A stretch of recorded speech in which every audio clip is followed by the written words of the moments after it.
Kailang magluto. Titikman na natin na kaya mga chef din tumitim eh. Ano na lang. Tingnan natin.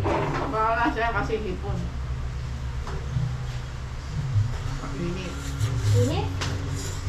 Ba pa? Ba? Ito. Tigme. Medyo matamis. Ano yung... Hindi asukal eh. Pagpansit, kahit sa ano mo, sa, di ba, nilalagyan nila ng konti asukal. Yun dyan sa may tay-tay. Ang mga Chinese naglalagay talaga lalo.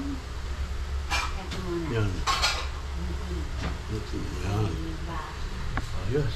Sarap. Ito nga. Malinang na. Sarap. Token gusto mo yun?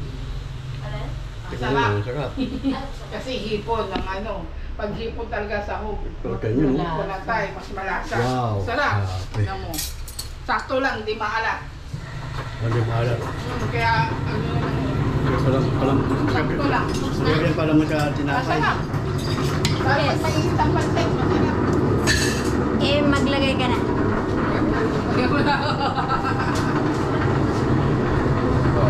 Hindi, may dala ng talaga, matingin-tingin. Ito na lang. Yeah, ma. Maglagay ka na. Ito talaga masarap. Napakangit na. Lasa. Oo, hipon na tayo, masarap. Kaya tingnan ko eh. Kaya pag wala naman ng hipon, nilalagay ko sa pansit. Cubes. Chicken at hipon na rin. May hipon naman yun. Yan. Ang sarap niya. Ang naman yan.